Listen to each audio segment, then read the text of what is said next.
Assalamualaikum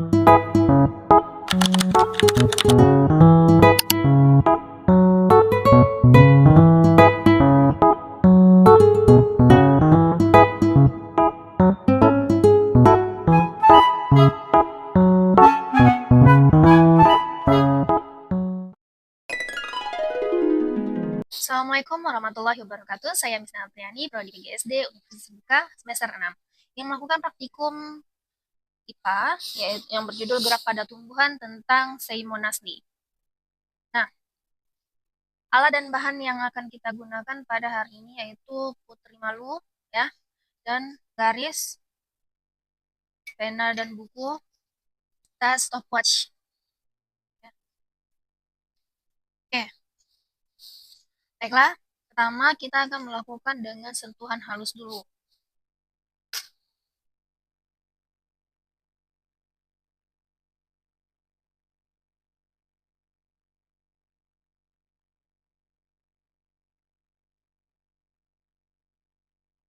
Oke. Dengan sentuhan halus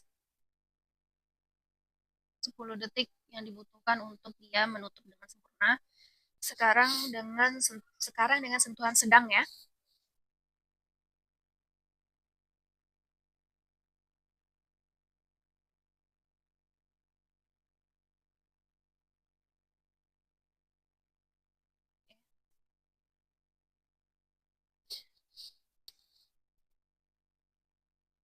Itu waktu 5 detik untuk sentuhan sedang.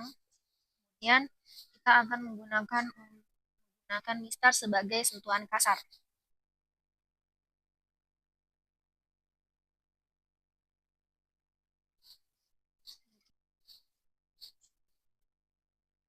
Butuh waktu 2 menit, butuh waktu 2 detik dengan sentuhan kasar, dia menutup ya.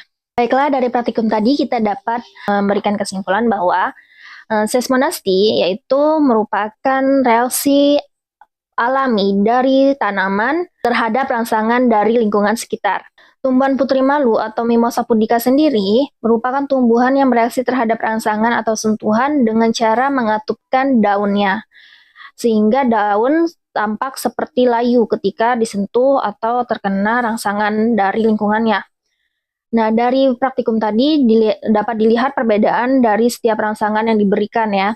Ketika disentuh dengan halus, daun bisa menutup dalam waktu 10 detik. Itu pun tidak terlalu sempurna menutup daunnya. Dan ketika diberi sentuhan sedang, daun menutup cukup sempurna dalam waktu 5 detik. Ketika diberi sentuhan kasar, daun Mimosa pudica ini menutup dengan sangat sempurna bahkan satu rantingnya dalam waktu 2 detik.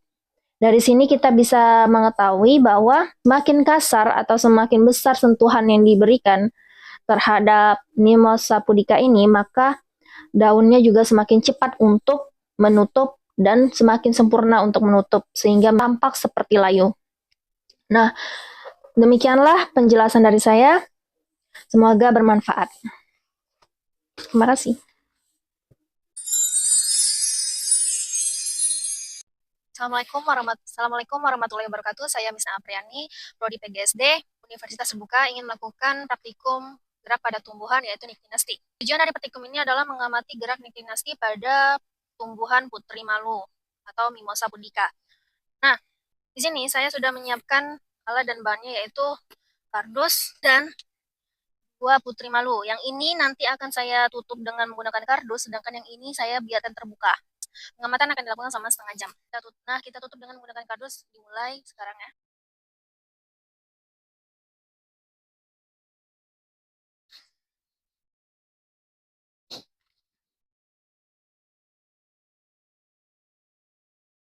Ini tanaman yang sudah ditutup dengan kardus dan ini tanaman yang dibiarkan terbuka.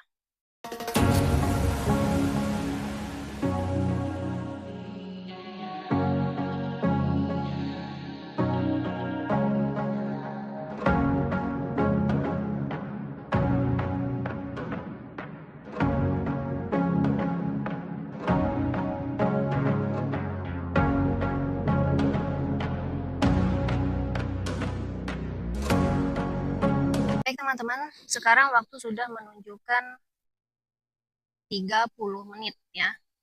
Lihat. Nah, maka kita bisa melihat keadaan dari daun putri malu yang sudah kita beri dua perlakuan, yaitu perlakuan A, di mana daun putri malu dibiarkan terbuka, maka yang bisa lihat bahwa daun putri malu juga tetap terbuka ya, tidak ada yang tertutup. Nah, bagaimana dengan perlakuan yang B, sudah ditutup dengan kardus? Nah, dapat dilihat sebagian sudah tertutup ya. Nah, untuk lebih jelasnya lagi ini ya, ini yang perlakuan A tadi dibiarkan terbuka, yang masih terbuka, sedangkan yang B, daun putri malu sudah mulai menguncup nih. Ya. Karena diberi perlakuan ditutup dengan menggunakan kardus. Nah, dari sini kita bisa menyimpulkan bahwa daun putri malu mengalami rangsangan kedap cahaya, sehingga ketika putri malu ditutup dengan kardus, dia menguncup daunnya. Nah, sekian praktikum dari saya. Semoga bermanfaat. Wassalamualaikum warahmatullahi wabarakatuh. Assalamualaikum warahmatullahi wabarakatuh. Saya Misna Apriani, Prodi PGSD Universitas Terbuka. Saya ingin melakukan praktikum tentang gerak pada tumbuhan, yaitu geotropisme. Tujuan dari praktikum ini yaitu mengamati gerak geotropisme negatif pada tumbuhan kacang hijau. Nah, di sini saya sudah menyiapkan 2 pot kecambah kacang hijau, di mana nanti kedua pot ini akan diberikan 2 perlakuan yang beda, yaitu pot A akan dibiarkan tumbuh dengan posisi berdiri tegak potnya, sedangkan pot B akan dibiarkan tumbuh dengan posisi pot tidur atau miring ya, dan akan dilakukan pengamatan selama kurang lebih 1 minggu.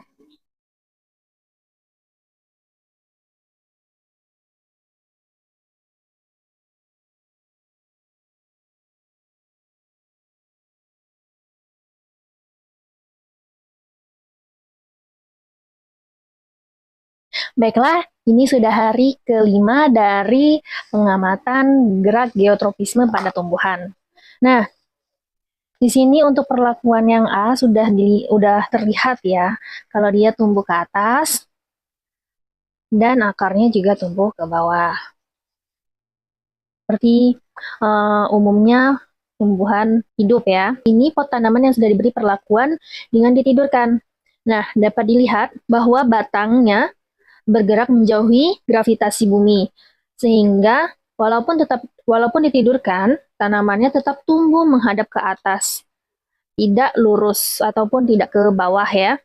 Nah, ini membuktikan bahwa adanya gerak geotropisme negatif pada tumbuhan. Nah, dari sini kita bisa simpulkan apa sih gerak geotropisme negatif. Nah, jadi pada tumbuhan ini terdapat 2 jenis gerak geotropisme, yaitu geotropisme positif dan geotropisme negatif. Nah, geotropisme positif itu seperti akar yang tumbuh menuju ke arah gravitasi bumi. Nah, sedangkan geotropisme negatif yaitu seperti ini tadi, di mana batang selalu tumbuh ke atas walaupun ditidurkan, diberi perlakuan tidur, maka tanaman itu tersebut tetap akan batangnya menumbuh ke arah atas, menjauhi tanah ataupun gravitasi bumi. Sekian penjelasan dari saya. Semoga bermanfaat. Wassalamualaikum warahmatullahi wabarakatuh.